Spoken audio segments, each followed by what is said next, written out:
está solo en ti, mi confianza está solo en ti, solo en ti, mi Salvador. Mi confianza está solo en ti, mi confianza está solo en ti, mi confianza está solo en ti, solo en ti. Eres mi sanador, mi libertador. Venciste en esa cruz, mi victoria está en ti. Oh, eres mi sanador, eres mi redentor. Ganaste tú por mí, seguro estoy en ti.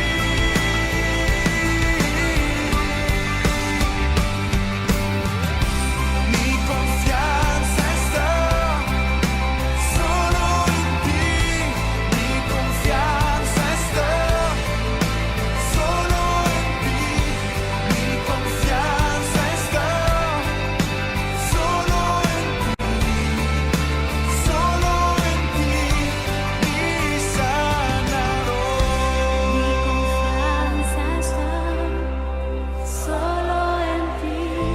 Mi confianza está solo en ti, mi confianza está solo en ti, solo en ti, mi sanador. Hola a todos, espero que se encuentren todos bien. Realmente es una alegría poder volver a encontrarnos para seguir meditando en la palabra de nuestro Dios y cómo nos revela la verdad sobre la vida de nuestro Señor Jesucristo, cómo se desarrolló aquí en la tierra, cómo Él vino para deshacer las obras de Satanás y cómo este enemigo de nuestro Dios viene trabajando en todas las naciones, por ende aquí en la Argentina también, buscando camuflarse, buscando presentarse como un ángel de luz, como algo bueno, como un movimiento que ayuda a la vida del ser humano, pero cuando miramos con profundidad, cuando nos detenemos para poder analizar, nos damos cuenta que detrás de toda esa fachada tan bonita nos encontramos con pensamientos perversos, homicidas y destructivos. Por eso vamos a mirar en esta noche en el libro de Hechos, capítulo 4. Yo le voy a invitar que usted busque allí en su Biblia y vamos a leer en el capítulo 4, versículo 11, dice así la palabra de Dios. Este Jesús es la piedra reprobada por vosotros los edificadores, la cual ha venido a ser cabeza del ángulo. Y en ningún otro hay salvación, porque no hay otro nombre bajo el cielo dado a los hombres en que podamos ser salvos. Por más que la masonería presente de que todas las religiones, según ellos, monoteístas, son todas de un mismo Dios, no es lo que la Biblia enseña. Ellos se atribuyen una verdad absoluta y como que hay que creer el análisis de ellos, aunque ellos dicen que no se presentan como una religión, que ellos han combatido una religión dogmática, pero dice que ellos la combaten desde el terreno político, desde el terreno temporal y transitorio del ser humano, y que la religión tiene que ver con una ascendencia trascendental o que afecta la parte espiritual, pero que no es la parte que a ellos les toca. Como que ellos no se presentan ni como un partido político, ni tampoco se presentan como una religión. Sin embargo, ellos buscan influir y tener injerencia por encima tanto de la política como de la religión. Pero aquí la palabra de Dios nos dice y nos enseña de que no hay otro nombre bajo el cielo dado a los hombres en quien nosotros podamos ser salvos. Ahora, todo ese conocimiento, todo ese razonamiento que hoy nos presenta la masonería como un pensamiento bueno, tiene asidero, tiene su respaldo en el libro de Génesis, cuando ellos reconocen de que Satanás, que era el ángel de luz, arroja aquel pensamiento, como lo veíamos la semana pasada o en el video anterior, en este pensamiento crítico hacia un Dios que es sano, que es puro, que es bueno y que busca el bien de todos los seres humanos. Ahora, aquel ángel de luz que fue creado por Dios, ¿cómo se convierte en Satanás? Porque muchas personas pueden decir, bueno, si Dios sabía que Satanás era malo, ¿por qué creó a Satanás? No, Dios no creó a Satanás. Dios creó un ángel que era bello, ángel de luz. No dice que es ángel luz, no es que tiene luz en sí mismo. Dice que es ángel de luz, quiere decir que es de Dios, fue creado por Dios. Fue creado para buenas obras, aunque él tenía la libertad de decidir, como las tenemos todas las personas, porque el pensamiento libre viene de parte de Dios en primer lugar. Él es el que nos da libertad, no solamente para pensar, para accionar, solamente de que Él deja estipulado en su palabra de que qué es lo que es bueno para la vida del ser humano y qué es lo que es malo, qué es lo que nos destruye, porque aquello que nos destruye tiene que ver con el diablo, con Satanás. La Biblia nos muestra de que Satanás, el nombre Satanás significa adversario, por lo tanto el movimiento satánico es un movimiento adversario a los principios de Dios, por eso no se espera del que el satanismo hable bien de Dios, ni tampoco lo incluye, busca degradarlo, busca descalificarlo, busca ridiculizarlo a Dios. Hoy hablar de que Dios existe hace de que las personas que creen en estos valores y en estos principios que presenta esta falsa doctrina, como que uno queda como un ridículo. Ahora, la Biblia nos enseña de que no hay otro Dios o no hay otro nombre bajo el cielo dado a los hombres en quien nosotros podamos ser salvos. Ahora, miren lo que dice el libro de Ezequiel, capítulo 28. Vamos a mirar ahí en el libro de Ezequiel,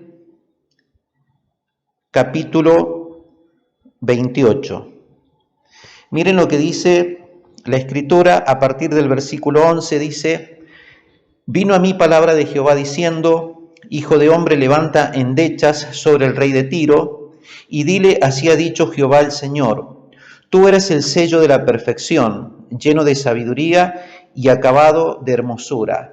Aquí se está refiriendo en esta palabra profética que dice el profeta Ezequiel al rey de Tiro, pero es una palabra profética que va sobre el espíritu que opera en el rey de Tiro, que viene a ser directamente Satanás, que había dejado de ser el ángel de luz para convertirse en Satanás, en el adversario de Dios. Dejó de ser un ángel que le servía a Dios o que adoraba a Dios o que estaba en comunión con Dios para convertirse en un adversario de Dios.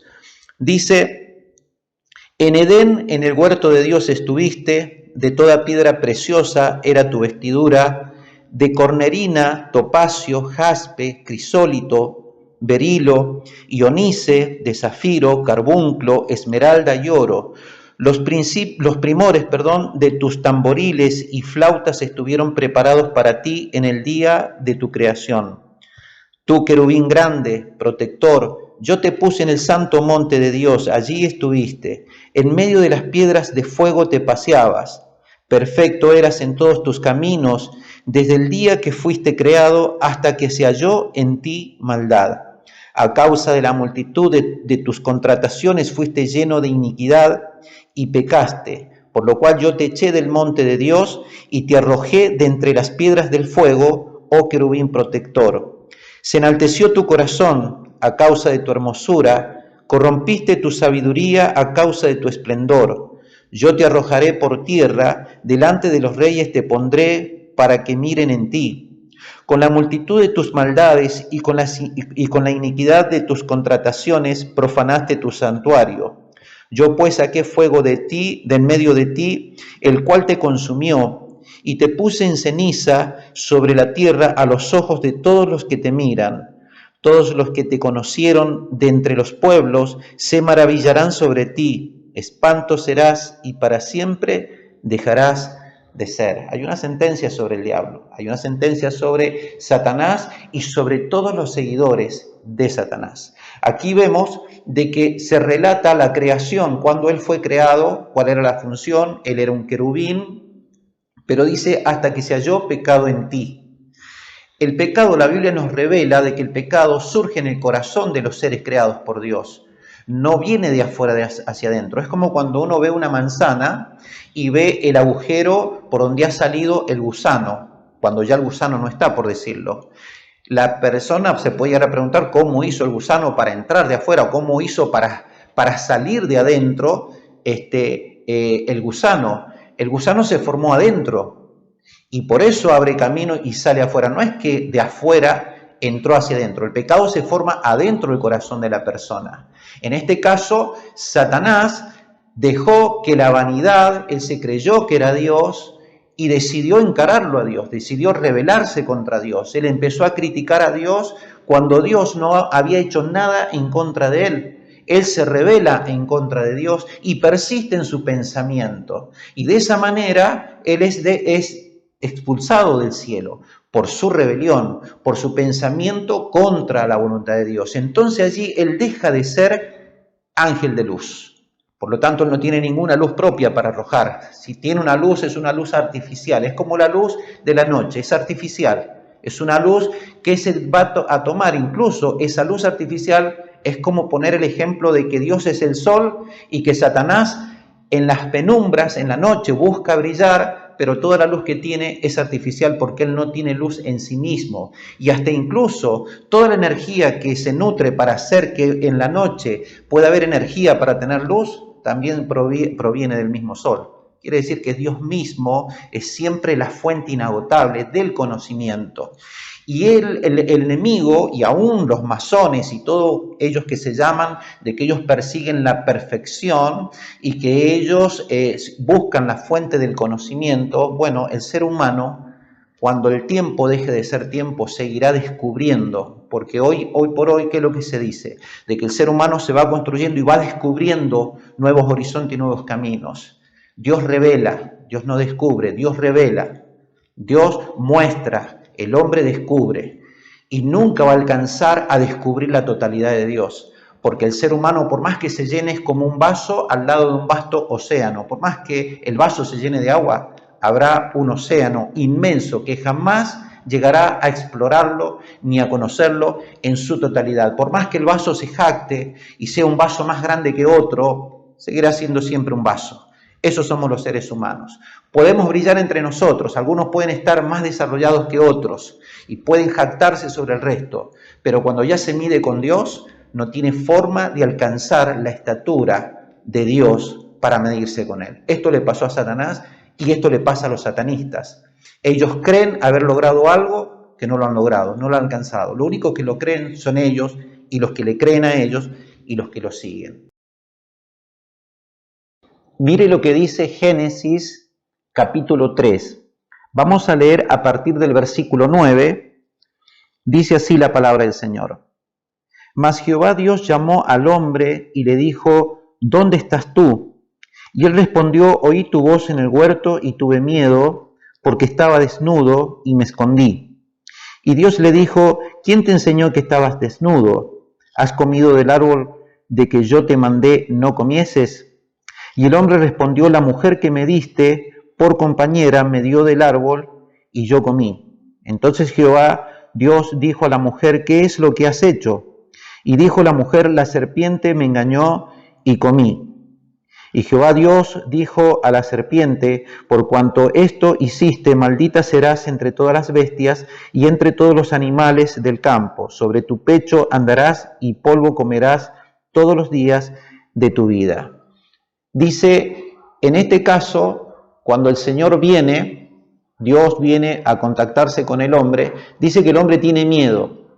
¿Por qué tiene miedo? Porque ya hay un espíritu que está dentro de él que le teme a Dios, que está contra Dios, pero le teme a Dios. La Biblia dice que los demonios creen en Jesucristo y le tiemblan. Y cuando Dios le hace la pregunta, él no reconoce su falta. Porque ya el espíritu de Satanás no busca humillarse delante de Dios, no busca reconocer su falta, no pide perdón. Adán, si hubiera pedido perdón, Dios lo habría perdonado, pero él no quiso reconocer su error. Él no reconoció de que él voluntariamente decidió pecar contra Dios. Si él le hubiera pedido perdón, Dios lo habría perdonado.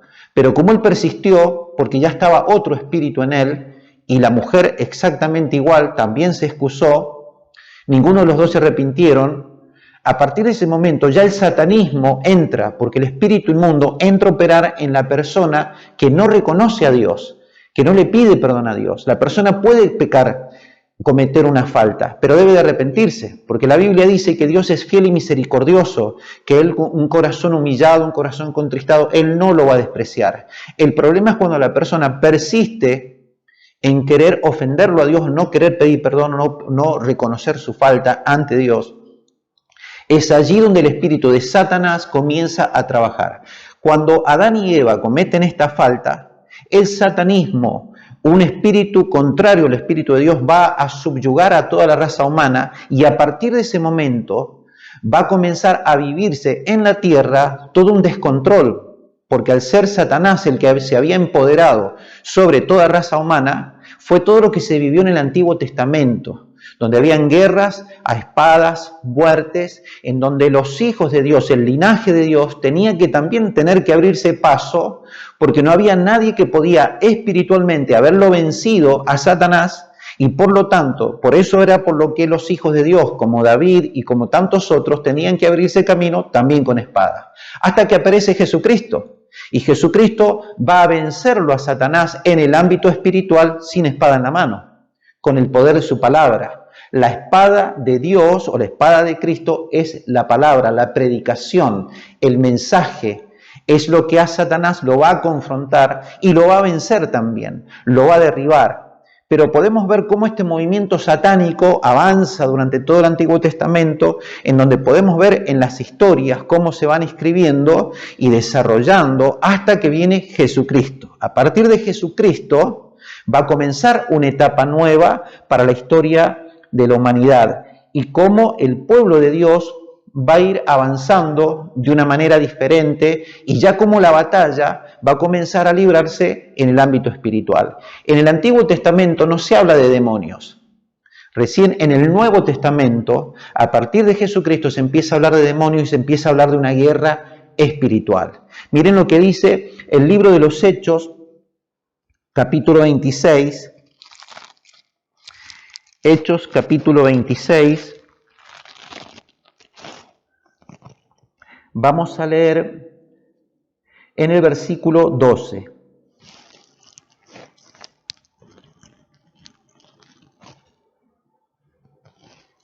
Dice: ocupado en esto iba yo a Damasco con poderes y en comisión de los principales sacerdotes, cuando a mediodía, oh rey, yendo por el camino, vi una luz, del cielo que sobrepasaba el resplandor del sol, la cual me rodeó a mí y a los que iban conmigo.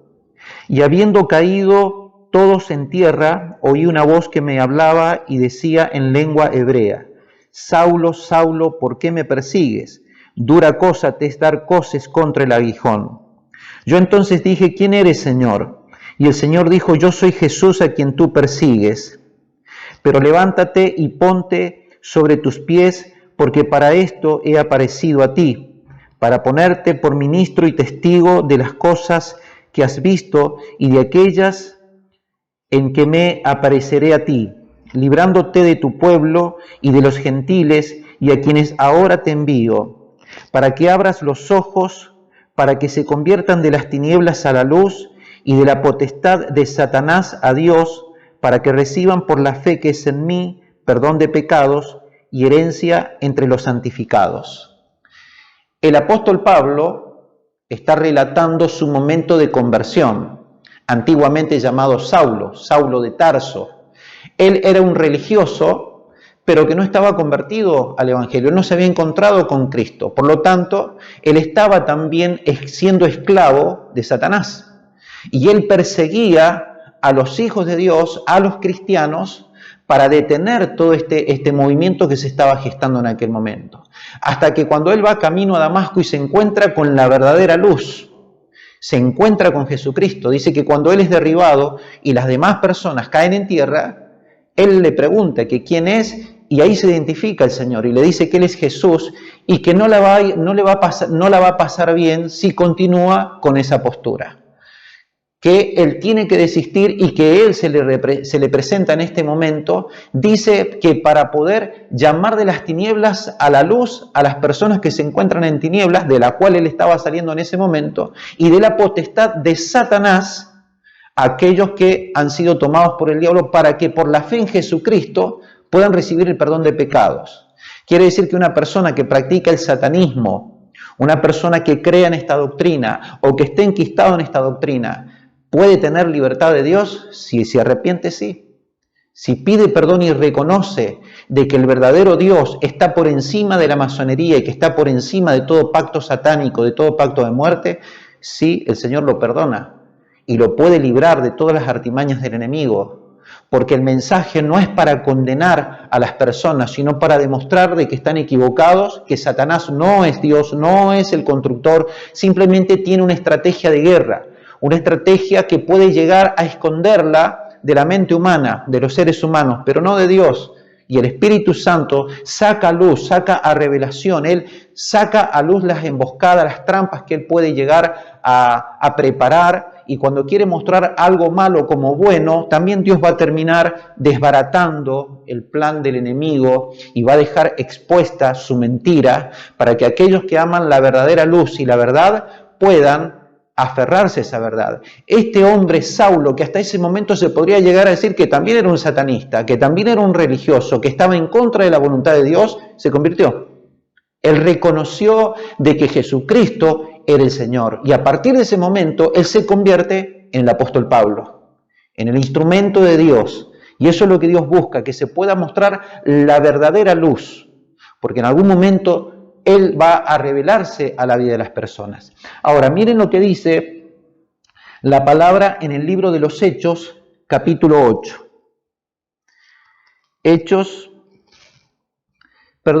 Juan capítulo 8. Juan capítulo 8.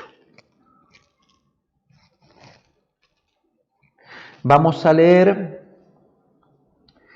en el versículo 44. Dice así: vosotros sois de vuestro padre el diablo, y los deseos de vuestro padre queréis hacer.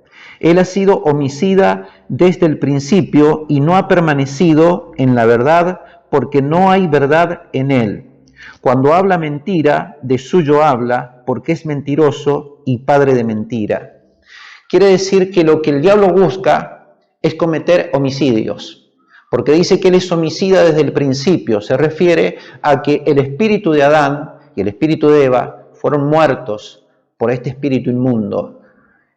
Quiere decir que aquel primer Adán se encontró con el segundo Adán que viene a ser Jesucristo y el segundo Adán lo venció al espíritu inmundo. Por lo tanto, el espíritu satánico es un espíritu derrotado y vencido en la cruz del Calvario. Es un espíritu que fue vencido y es como una onda expansiva de lo que ha sucedido hace 2021 años atrás, por decirlo, menos años porque Jesucristo a los 33 años muere en la cruz del Calvario. A partir de ese momento se produce este epicentro en el Gólgota y a partir de ese momento Satanás va a tener que retroceder con sus fuerzas y verse avasallado por la fuerza del Evangelio. Pero él va a idear un plan, va a tratar de salir al cruce y va a tratar de redoblar las fuerzas y va a tratar de confundir a toda la humanidad.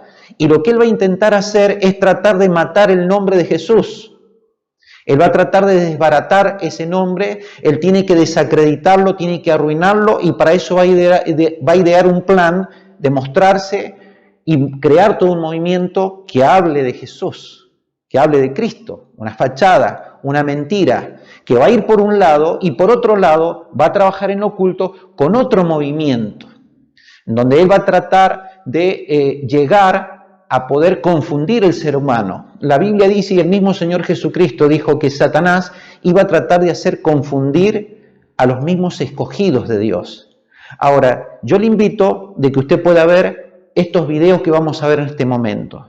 No sé si usted sabía, y hasta ahora lo que venimos viendo, de que la salvación y la liberación del ser humano no es con la espada en la mano, porque acá lo podemos ver, de que el mismo Señor Jesucristo murió en la cruz del Calvario para que nosotros no tuviésemos que vivir ese tipo de batalla, ese tipo de confrontaciones, porque mientras estuvo Satanás gobernando en la tierra, que fue antes de que viniera Jesucristo, se vivían ese tipo de batallas. Pero a partir de la vida de nuestro Señor Jesucristo en adelante, la Biblia dice de que ya no es necesario, que el Hijo de Dios no ha venido para combatir de esa forma, porque la guerra que nosotros tenemos no es contra carne ni sangre, sino contra principados, contra potestades y contra gobernadores de las tinieblas. Miren lo que dice el libro de Mateo capítulo 26.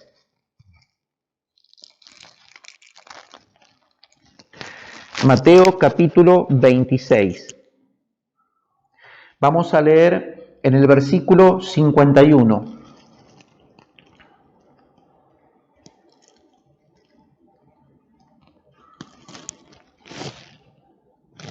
Dice: pero uno de los que estaban con Jesús, extendiendo la mano, sacó su espada e hiriendo a un siervo del sumo sacerdote, le quitó la oreja. Entonces Jesús le dijo: vuelve tu espada a su lugar, porque todos los que tomen espada, a espada perecerán. ¿Acaso piensas que no puedo ahora orar a mi Padre y que Él no me daría más de 12 legiones de ángeles? Pero ¿cómo entonces se cumplirían las Escrituras de que es necesario que así se haga? En aquella hora dijo Jesús a la gente: como contra un ladrón habéis salido con espadas y con palos para prenderme. Cada día me sentaba con vosotros enseñando en el templo y no me prendisteis. Mas todo esto sucede para que se cumplan las Escrituras de los profetas. Entonces todos los discípulos, dejándole, huyeron. Fíjese de que este episodio se da en el huerto de Getsemaní.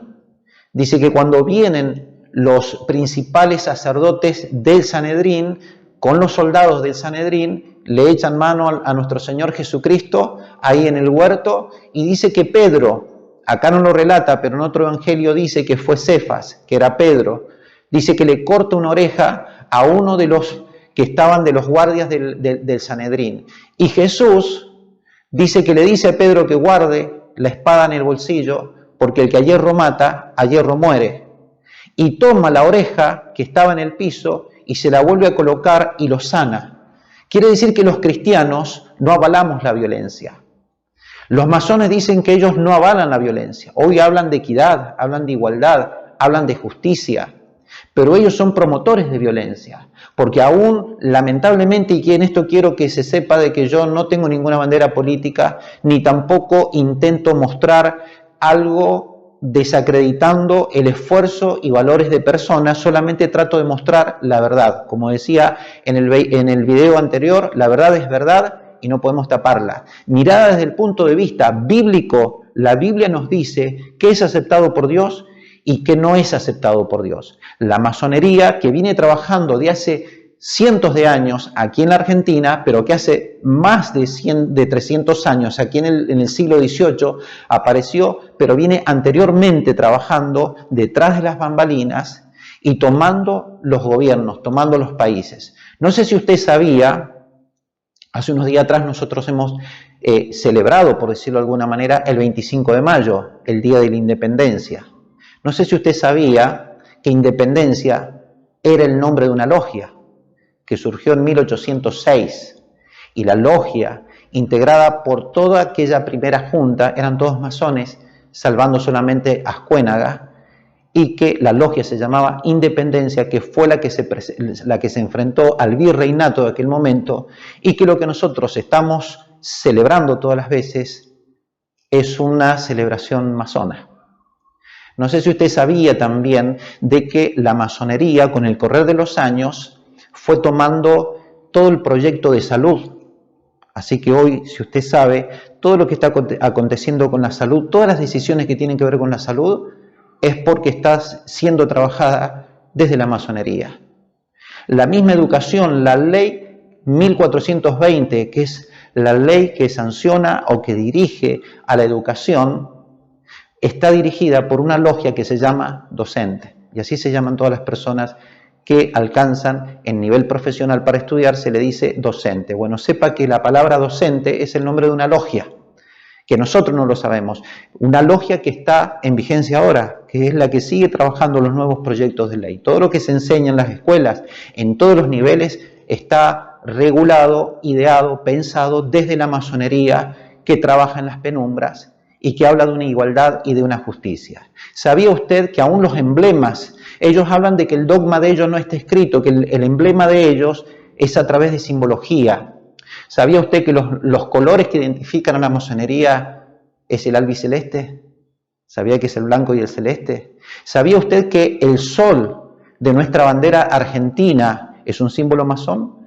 Tiene 32 rayos solares, 16 flamerígeros y 16 rectos, que representan 32, los 32 niveles de la masonería. Y la cara del sol, que es la cara de un ser humano, representa el grado 33, el grado honorario de la masonería. ¿Sabía usted que el escudo argentino también es un símbolo masón? Está plagado los laureles, la forma del saludo, el sombrero, todo tiene que ver, los colores, todos son simbolías masónicas. Y es necesario de que nosotros podamos ver y discernir nosotros mismos por nuestras propias conclusiones dónde se encuentra el movimiento satánico y dónde se encuentra Dios guiándonos. Le invito a que podamos ver estos videos, por favor. Después, por ejemplo, hay sacerdotes que nos dieron clases de religiones comparadas. Hay historiadores, hay políticos, hay filósofos que nosotros vamos incorporando paulatinamente todas esas ideas. ¿De dónde parte el interés en un principio? Quiero decir, vos como gran maestre, ¿estás atento a la sociedad para ver a qué personas incorporar o es al revés? No, ellos vienen a buscar justamente lo que nosotros denominamos la luz, la búsqueda del conocimiento y la verdad. Hermano primer vigilante, ¿qué pedís para el profano que se halla entre columnas? Luz. ¿Perón era masón?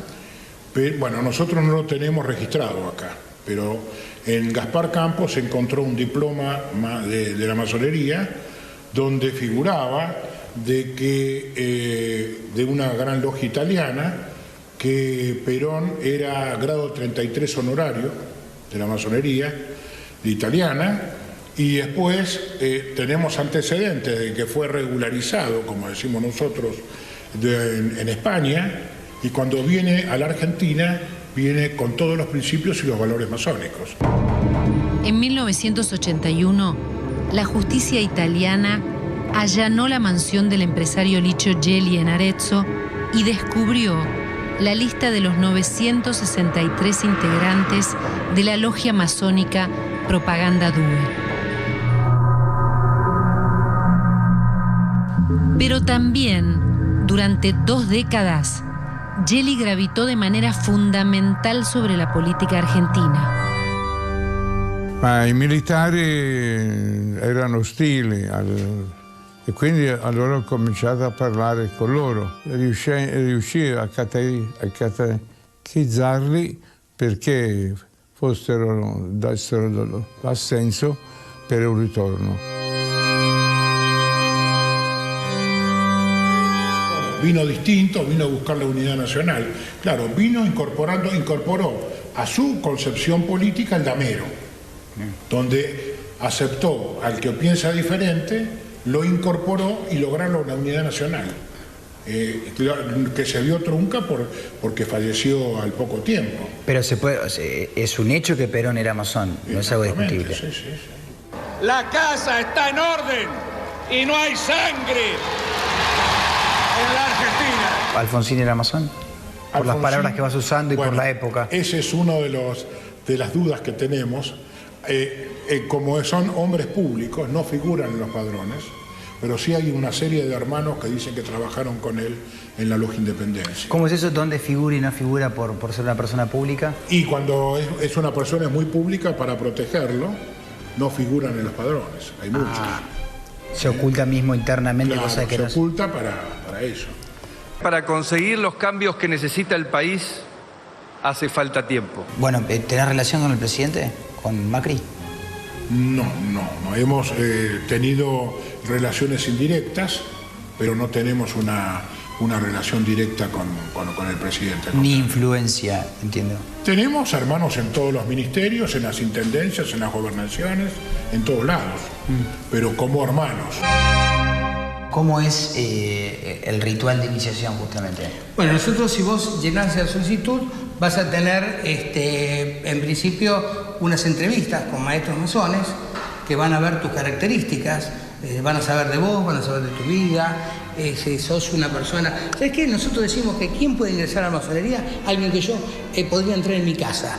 Alguien que yo reciba en mi familia es uno que puede ingresar en la masonería. Entonces, esto es lo que nosotros privilegiamos. Primero, la calidad de la persona. Lo que nosotros decimos, un hombre de buenas costumbres.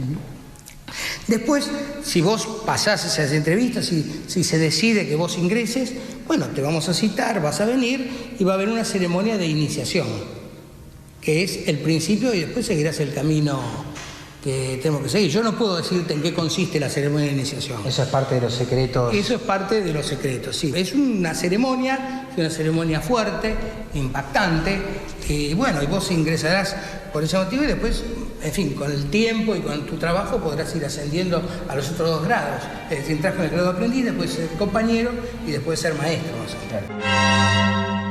¿En qué reside el secreto de los secretos? Quiere decir, ¿cuáles son las cosas que todavía no se cuentan y cuáles son las que ya abrieron?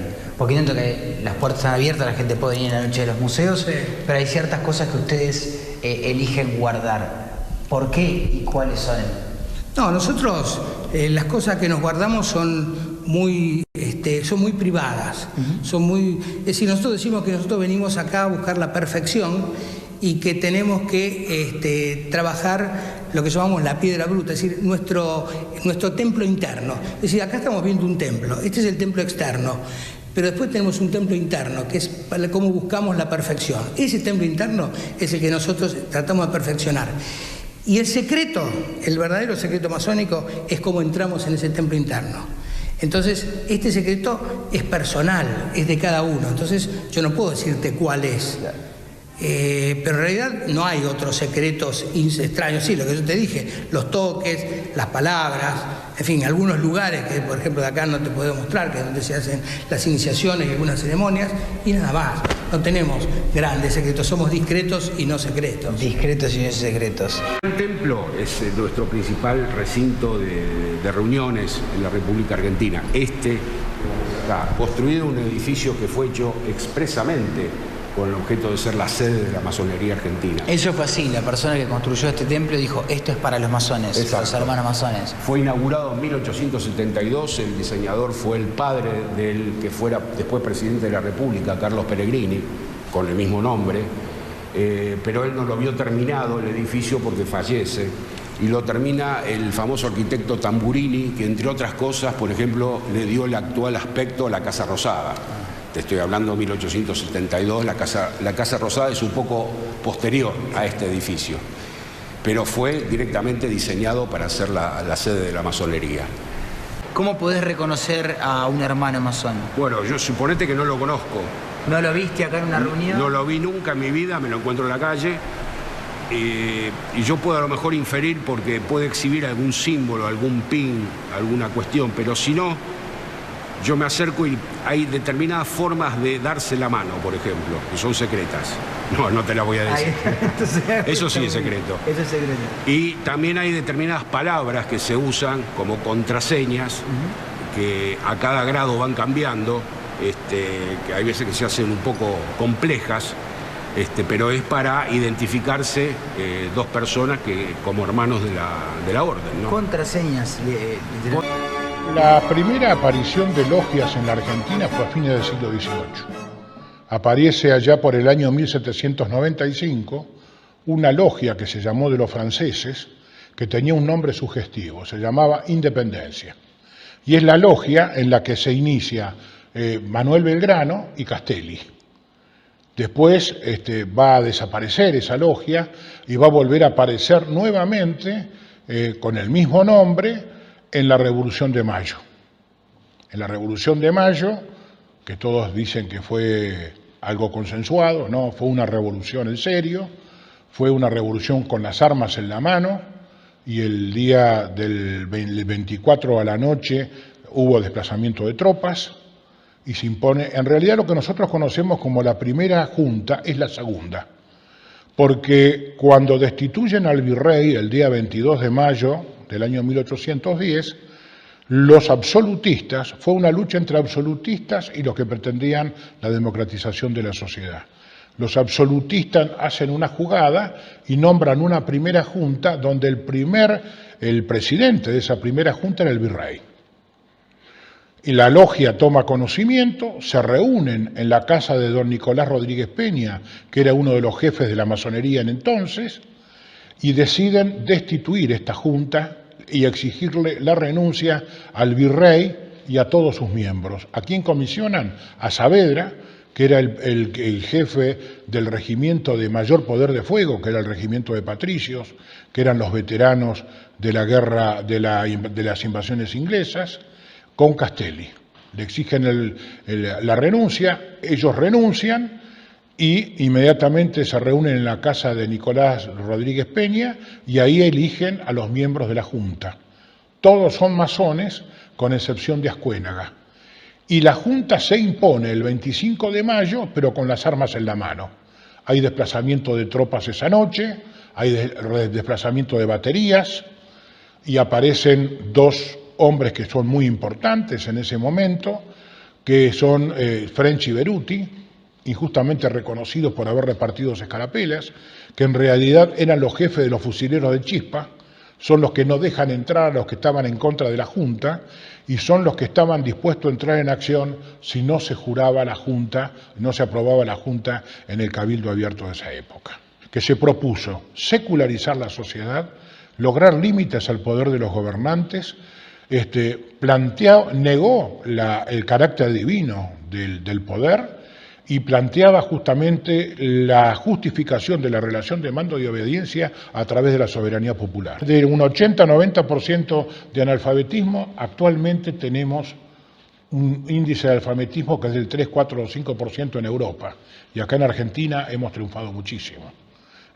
imponiendo el proyecto educativo que surgió de la pasividad de nuestros templos, el proyecto de salud. El proyecto educativo, por ejemplo, que es el proyecto sarmientino, que la masonería lo mejora, es un proyecto extraordinario que comienza con la ley 1420 y culmina con la reforma del 18. En la ley 1420, en el Congreso Pedagógico, actúa una logia, que es la logia docente, que convoca a los mejores pedagogos del país, dicta la primera ley de integración social en Argentina, que es la ley 1420. Nosotros no actuamos como partido político, para nada, no actuamos como un partido político. Formamos a la gente para que en forma individual se integre a las organizaciones intermedias o políticas y traten de transformar la sociedad de acuerdo a nuestros valores y nuestros principios. Eso es lo que hacemos. Si usted me pregunta si hay masones en todos los gobiernos hay. Nosotros no llevamos adelante ninguna política. Nosotros, el resumen de las ideas políticas y sociales de la masonería está en la Constitución Nacional. La Constitución Nacional es un resumen de las ideas políticas y sociales, que está muchísimo más desarrollada en los 33 grados de la masonería. Hay un sector de la Iglesia que se pliega a las logias masónicas y participan de todo el proceso de independencia en América. San Martín era masón. Era masón, Belgrano, Bolívar, O'Higgins. Y ya que estamos con... Nosotros, la masonería mayoritaria que representa a todos los masones somos nosotros, que estamos desarrollados en todo el país, tenemos logias en todo el país y estamos trabajando en el ámbito filantrópico, en el ámbito social, en fin.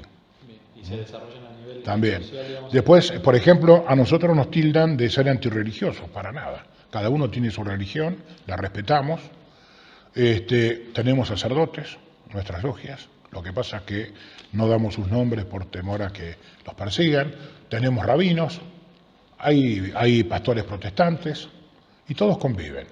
La única diferencia que nosotros podemos tener con las religiones es que nosotros salimos del sectarismo.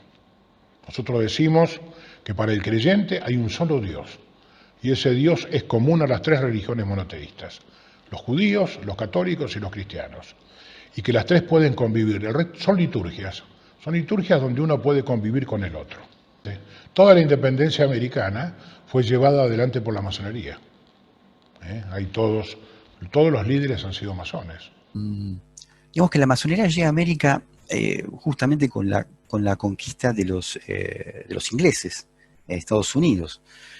Poco a poco fue germinando esta idea de la libertad y de la república y la creación de logias americanas que terminan por revelarse en 1773 en la Revolución y que posteriormente, 3 años después, llevaría a la independencia de los Estados Unidos con grandes masones como George Washington, John Adams, Benjamin Franklin, entre otros. Y se forma la Sociedad de los Siete, que estaba integrada por Saavedra, Belgrano, Castelli, Moreno, los hermanos Rodríguez Peña, Vieites, entre otros. Y se reunían en la jabonería de Vieites o en la casa de Nicolás Rodríguez Peña o en el Café de Marco. Eran estos 3 lugares, 3 reductos donde se reunían para conspirar. Así debatían las nuevas ideas que posteriormente iban a llevar nos iban a conducir, digamos, a la Revolución de Mayo.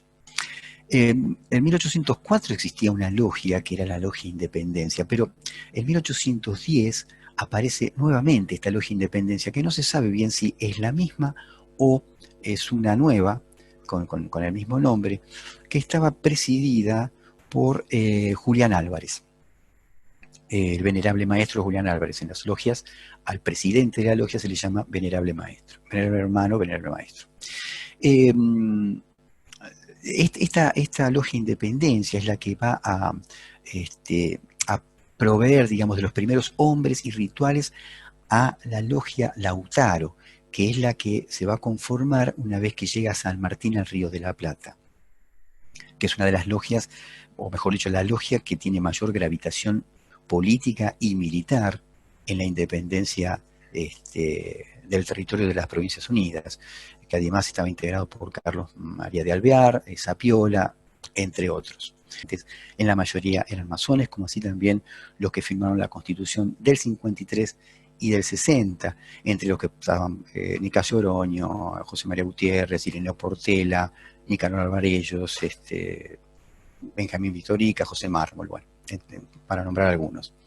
Si vamos a hablar de los presidentes, como decíamos hoy, que 14 presidentes fueron masones. A ver, Rivadavia, Vicente López y Planes, Justo José de Urquiza, Santiago Derqui, Bartolomé Mitre, Domingo Faustino Sarmiento, Miguel Juárez Selman, Carlos Pellegrini, Manuel Quintana, Figueroa Alcorta, Roque Sáenz Peña, Victorino de la Plaza, Hipólito Yrigoyen, y el último es Agustín P. Justo.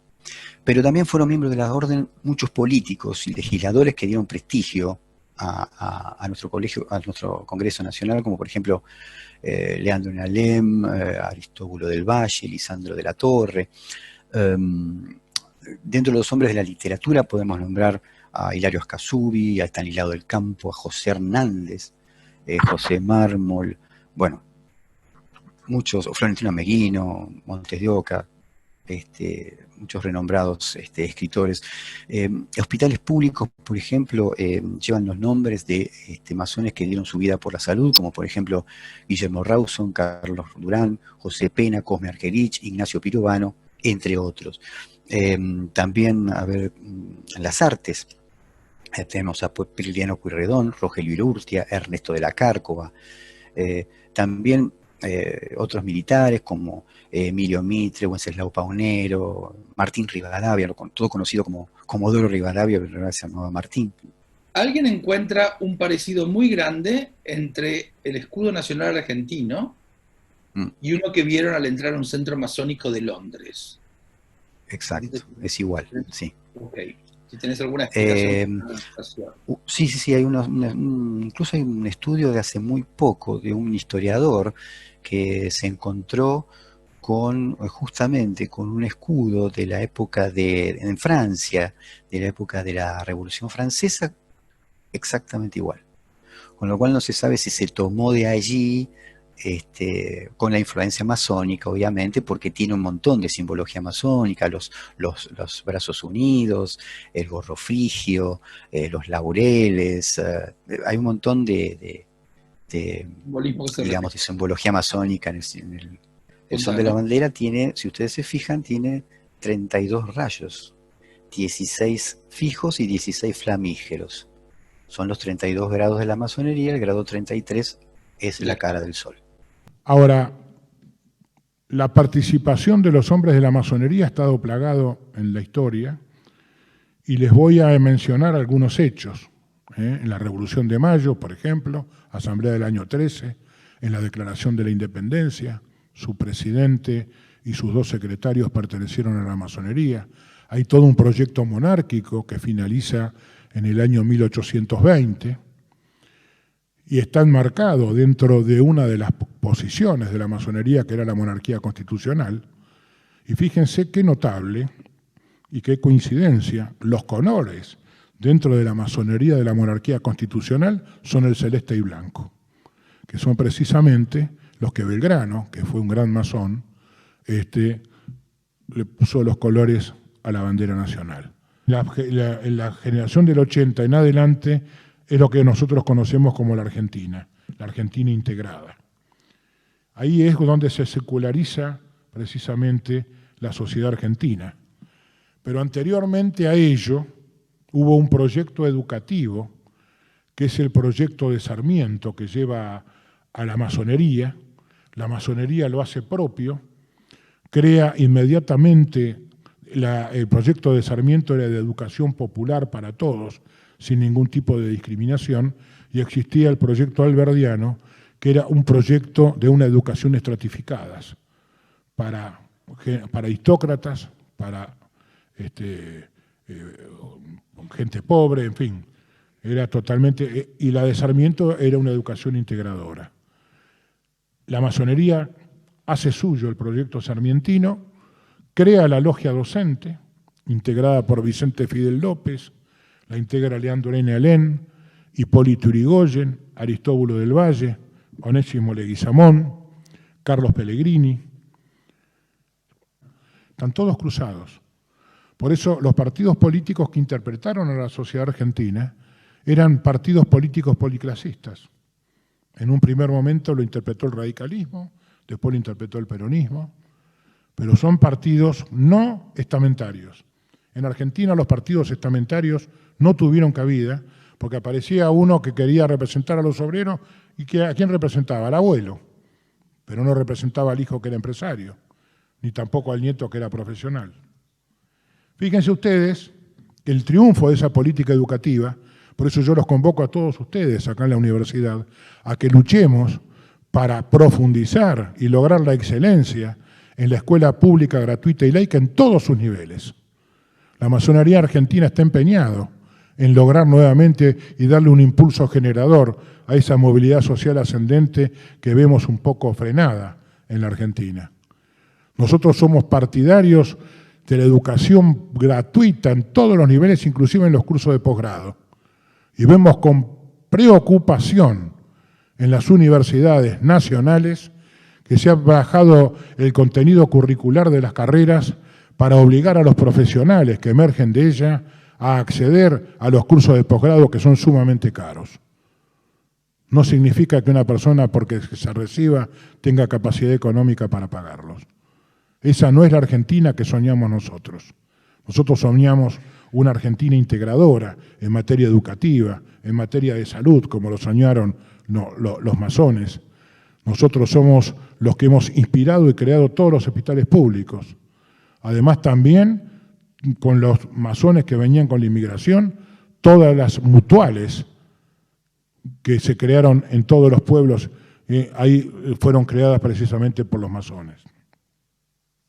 Fíjense ustedes que a partir de la segunda mitad del siglo XX, todos los presidentes argentinos han sido hijos de los expulsados por la pobreza y la miseria de la vieja Europa. Todos, sin dejar uno. Fíjense ustedes el resultado de esa política educativa. Entonces es justamente cuanto más nosotros tenemos que promocionarla. También participó en la Revolución del 90. En la Revolución del 90 participan hombres de la masonería. Está dirigida por Leandro N. Alem, gran maestre de la masonería argentina, y por otro gran maestre que fue Bartolomé Mitre. Y justamente ahí que luchaban, por la institucionalización del país, por el sufragio universal, por la ética administrativa, fundamentalmente. Después, en el año 1891, emergen de la masonería partidos políticos nacionales. La Unión Cívica Radical es un emergente de la masonería. La Unión Cívica Nacional, la Unión Cívica Radical, creada por un gran maestre, que es Leandro N. Alem. La Unión Cívica Nacional por Bartolomé Mitre, gran maestre de la masonería argentina. El Partido Socialista. El Partido Socialista sale con los principios de libertad, igualdad y fraternidad. La democracia progresista, creado por ese gran masón que fue Lisandro de la Torre. Y ahí empezamos. Los gremios creados por la masonería, la Unión Ferroviaria, la Fraternidad, la Federación Tipográfica Bonaerense, empleados de comercio, todos los sindicatos de artes liberales, plomeros, cloaquistas, que eran anarquistas. Los anarquistas se incorporaron a la masonería porque era una exaltación de la libertad. Y nosotros lo aceptábamos. Preguntas de la gente. Me preguntan si Perón era masón. Bueno, eso es una de las grandes cosas. Muy buena pregunta. Mire, nosotros acá no tenemos datos sobre la pertenencia de Perón a la masonería, pero hay un libro, que es el de Emilio Corbière, y además ha habido publicaciones en los medios periodísticos, donde da cuenta, y además un hermano fallecido ya, que es el que escribe el libro, que es Emilio Corbière, él revisando la biblioteca de Perón, los archivos de Perón en Gaspar Campos, encontró un diploma de grado de 33 honorario de una gran logia italiana alpina en la que él pertenecía. Después tenemos nosotros antecedentes de que fue regularizado en España antes de venir y de asumir su tercera presidencia. De acuerdo a todos esos datos, Perón era masón regular y él muere como masón regular. Tan es así, que en su tercera presidencia Perón es el único presidente argentino que tiene en su gabinete al gran maestre de la masonería argentina, que además en ese momento era presidente de la Confederación Masónica Interamericana. Y además hay otro tema que es importante: la mayoría de sus ministros fueron masones. Un gobierno de masones. Vemos en estos videos de que en realidad todo el movimiento que ha venido desde el tiempo y de la época de la independencia hasta la actualidad, vemos de que la primera junta estuvo llena de masones. Vemos que han habido presidentes masones. Vemos de que han habido partidos políticos que están hasta ahora en vigencia, donde todo el gabinete ha sido prácticamente de masones.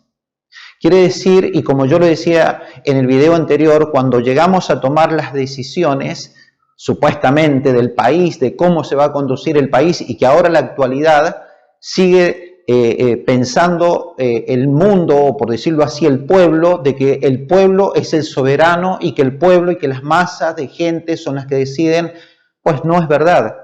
Quienes deciden son las logias, porque como veíamos en el video anterior, una persona que está a cargo de un gobierno tiene que considerar y decidir en base a lo que la logia o las logias deciden. Y en la Argentina nos está aconteciendo esto. Por eso es necesario de que nosotros podamos anclar nuestra fe en nuestro Señor Jesucristo. Miren lo que dice el libro de los Hechos capítulo 12.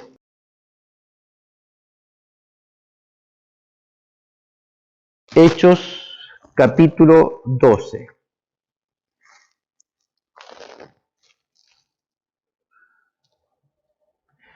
En el versículo 1 dice: en aquel mismo tiempo el rey Herodes echó mano a algunos de la iglesia para maltratarles, y mató a espada a Jacobo, hermano de Juan, y viendo que esto había agradado a los judíos, procedió a prender también a Pedro. Eran entonces los días de los panes sin levadura. Fíjese de que en este episodio dice que Herodes, un emperador romano, dice que le echa mano a los cristianos de aquel tiempo. y los viene asesinando. Él se viene abriendo camino con la espada y viene persiguiendo a los seguidores de Jesucristo. Y dice que esto también agradó al movimiento judaico de aquel tiempo, al judaísmo dice que le agradó. Entonces él encaró para adelante, fue buscando la forma de destruir a todos los cristianos de aquella época. Pero los hijos de Dios se fueron abriendo camino. Ellos no tomaron espadas, ellos no se enfrentaron con la espada en contra de aquel imperialismo, aquel gobierno romano que los tenía subyugados, sino que ellos, por el poder de la palabra y bajo la guía y la llenura del Espíritu Santo, se fueron abriendo camino, y a pesar de que eran perseguidos, la iglesia comenzó a crecer y comenzó a desarrollarse. Por lo que viene todo un movimiento difícil de enfrentar en aquel tiempo, y en donde la iglesia atraviesa por las horas oscuras, por decirlo así, o por las horas de la noche, en donde el enemigo va a idear todo un plan, porque la masonería dice que ellos en la dictadura han tenido que trabajar en el secretismo, a causa de la dictadura, a causa de los gobiernos totalitarios, a causa del imperialismo, a causa de los dictadores. Dice que ellos han tenido que trabajar en el secreto, y que en la democracia dice que ellos se muestran ahora como discretos, como que ellos ahora sí se muestran y se hacen más públicos, porque según ellos no está ahora el imperialismo persiguiéndoles supuestamente aquí en la Argentina. Ahora, vemos de que el plan que idea el enemigo es que trata de detener los cristianos. No solamente fue Herodes el que se levantó contra los cristianos. La Biblia y los historiadores nos relatan que en el año 64 se manifiesta aquello que se le llamó la revuelta judía o la revuelta de los judíos, en donde se levanta el pueblo judío en contra de los romanos y desatan toda una batalla que va a durar 7 años y que va a ser ahí derrotada. Ya toda la nación judía o el pueblo judío va a ser vencido y va a empezar a experimentar persecuciones. Van a haber 10 persecuciones. Hasta cerca del 311 fueron 10 persecuciones que el pueblo cristiano sufrió en aquel tiempo. La Biblia dice en el libro de los Hechos, capítulo 26, versículo 11, dice que a los cristianos o a los apóstoles se les llamó cristianos por primera vez en Antioquía. La iglesia cristiana no es solamente en este tiempo que ha sufrido persecuciones por el satanismo, porque en aquel tiempo aquel imperio romano, que era la antigua Babilonia, que adoraba a otros dioses, era el instrumento que Satanás utilizaba para oponerse al propósito y a la causa de Jesucristo. Pero a partir del 311 en adelante, por decirlo, se van a detener aquellas persecuciones, porque supuestamente el emperador Constantino, esto se puede desarrollar con más detenimiento en otro mensaje, ahora solamente lo voy a hablar de esta forma, dice que Constantino se convierte supuestamente al evangelio, o acepta el cristianismo. Es él el que va a determinar de que se va a unir la religión con la política, es él el que va a determinar que se le tiene que pagar un impuesto a la iglesia, es él el que va a empezar a crear catedrales y le va a dar un cierto poder a los sacerdotes que no estaban convertidos al evangelio, porque la forma de llevar el evangelio que tuvo Constantino lejos está de los principios bíblicos.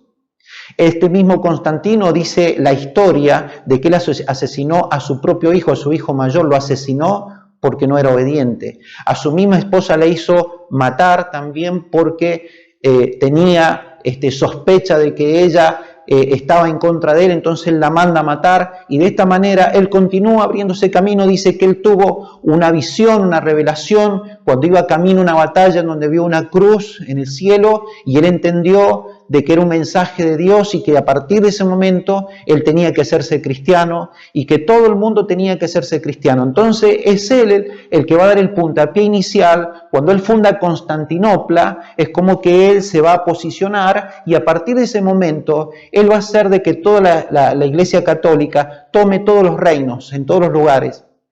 La persona va a ser católica por obligación y desde su nacimiento. Fue que él legitimó la violencia. Por eso la Iglesia Católica se abrió camino con la espada. pero lejos está del verdadero Cristo, del verdadero Salvador. Los verdaderos cristianos jamás han empuñado un arma en las manos para defenderse. Todo lo contrario, los cristianos tenemos el mensaje de la palabra, porque el que empuña la espada es Satanás, es el enemigo. Y ese movimiento dictatorial que buscó subyugar todos los pueblos que encontró en el camino, es el que supuestamente la masonería enfrentó o enfrenta. Cuando ellos dicen que se enfrentaron contra la religión, dice que se enfrentaron en el ámbito político, pero no en el religioso. Eso es lo que dicen ellos, pero tanto un movimiento como el otro, los dos están dirigidos por Satanás, porque los dos han sido enviados uno para desacreditar a Cristo, porque hoy la gente no cree en Jesucristo, porque cuando se habla de cristianos, se identifica a la Iglesia Católica como cristiana. Pero ellos de cristianos no tienen nada, ni siquiera el nombre, porque ellos se hacen llamar la Iglesia Católica Apostólica Romana. Usted no encuentra el nombre de Cristo ahí. Entonces, por lo tanto, no son cristianos, por más que ellos se hagan llamar cristianos, y por más que a nosotros también nos tilden como protestantes, porque reconocerse como protestante es reconocer que nosotros hemos salido de Lutero. Nosotros no hemos salido de Lutero, nosotros hemos salido de Cristo, nosotros somos cristianos y venimos con la doctrina de los apóstoles, la doctrina del Espíritu Santo. Nosotros no venimos de Lutero, a nosotros nos dice que somos protestantes, pero en realidad nosotros somos cristianos, nosotros venimos de Cristo. Reconocer que nosotros venimos de los protestantes o de la protesta que se presentó en aquel momento, como reclamando todas aquellas tesis que presenta Lutero como reclamo, como demanda al Vaticano y a las autoridades de la Iglesia Católica, significaría que siempre nosotros salimos entonces del catolicismo. Nosotros no hemos sido católicos, nosotros somos cristianos, seguimos los valores y la doctrina de los apóstoles, que está basada en los principios de nuestro Señor Jesucristo y bajo la doctrina y la dirección del Espíritu Santo. Por eso nos llamamos cristianos. Y eso es lo que somos. Y no empuñamos una espada, no nos jactamos de que hayan libertades de los pueblos en la mano de una espada, porque eso no es bíblico. Está la comprensión, está la empatía, está el mensaje de Cristo que dice que Él ha muerto por cada uno de nosotros y que todo aquel que se arrepienta de sus maldades y de sus pecados puede venir al conocimiento de la verdad.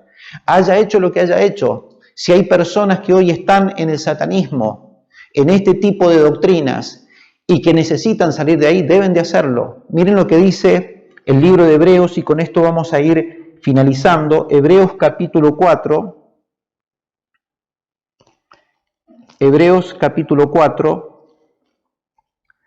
en el versículo 16, dice así: acerquémonos pues confiadamente al trono de la gracia para alcanzar misericordia y hallar gracia para el oportuno socorro.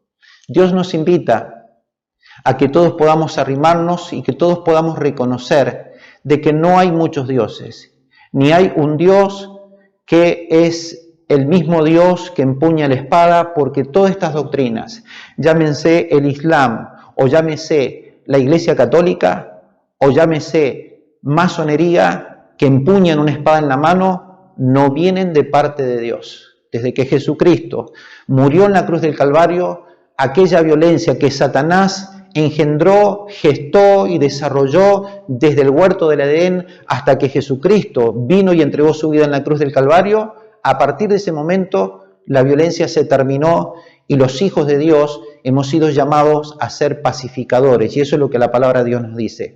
Que mostremos la verdad, que revelemos la verdad, pero no es un combate en contra de los seres humanos. Todo lo contrario. Jesucristo murió por todos los seres humanos. Y hoy que se habla de los derechos, que se habla de la igualdad y que se habla de la libertad, porque la masonería se presenta como una organización filosófica que dice que busca el origen racional de las cosas. Bueno, ese origen racional de las cosas debe de basarse en la verdad empírica y en la verdad fáctica, que no puede ser cambiada, no puede ser mutada. Eso es la verdadera verdad y hay algo que no pueden cambiar ellos, que es la verdad del Evangelio, la verdad del Edén, la verdad de que Dios creó al hombre y a la mujer. Dice que ellos se presentan como una institución filantrópica, que ellos buscan el bienestar de todos los seres humanos. Bueno, Jesucristo murió en la cruz del Calvario porque el primer defensor de los derechos humanos fue Jesucristo. Jesucristo le dio reconocimiento y le dio igualdad a la mujer, a los niños, a los ancianos. Tanto le dio el valor que entregó su propia vida en la cruz del Calvario para que todas las personas que aceptáramos su regalo, su bendición, pudiésemos entrar todos al reino de los cielos sin pertenecer a un estrato social, sin pertenecer a una élite, sin tener que abrirnos camino con una espada en la mano, sin movernos en las penumbras, sin tener que subyugar a otro pueblo, porque hoy la libertad, según la masonería, es matar al otro para nosotros vivir en libertad. Eso no es libertad, esos son asesinatos. La forma en la que uno y que ellos plantean de cómo se puede ingresar a la masonería es entregando la vida en las manos de ellos. Porque yo me imagino de que así como el pacto se hace, si hay masones que no han podido cumplir con los intereses de la logia, habrán desaparecido y nadie se enteró. Nunca nadie supo cómo fue que sucedió, pero deben haber muerto seguramente. Dice que se presentan como una entidad en estos tres pilares que tienen de la fraternidad para todos los pueblos. Jesucristo, dice la Escritura, que no solamente murió por los judíos, sino que murió por todas las naciones, de todos los tiempos, de todas las edades, de todas las generaciones. Jesucristo es la libertad para el ser humano, para que nosotros podamos encontrar salvación y vida eterna solamente en un solo nombre, en Jesucristo. Le invito a que podamos cerrar nuestros ojos y podamos hacer una oración. Padre bueno, en el maravilloso nombre de Jesús, Señor, te pedimos en esta noche que tu palabra, Señor, arroje luz y entendimiento a toda mente y a todo corazón que pueda escuchar, Señor, la verdad del Evangelio, de que no hay, Señor, un Dios, Señor, que avala la violencia, que alaba la muerte, que respalda la muerte, Señor. Que no hay un Dios verdadero que pueda matar a otra persona, sino que vos has venido a dar tu vida en la cruz del Calvario para que todos aquellos que crean puedan ser salvos, Señor. Puedan haber perdón de pecados y pueda haber libertad, Señor. En el nombre de Jesús, yo te pido que le des el respaldo a tu pueblo, a tu iglesia, para mostrar el verdadero Cristo, no el que se han inventado los hombres, Señor, no el que han buscado mostrarlo para desacreditar tu nombre, Señor, que es santo y que es bendito, sino que pueda ser empoderado el nombre de Cristo, porque la Biblia dice, Señor, que la tierra será llena del conocimiento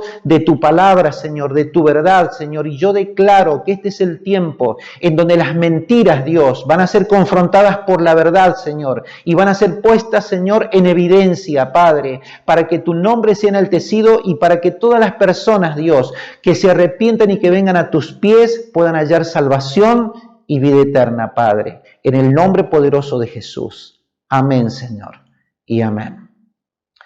Quiero agradecerle su tiempo, su atención. Espero que sea de provecho y que sea de bendición lo que hemos podido compartir en este tiempo y que sea de ayuda por sobre todas las cosas para poder encontrarse con el verdadero Cristo y con la verdadera salvación. Que el Señor les bendiga y los esperamos en la próxima.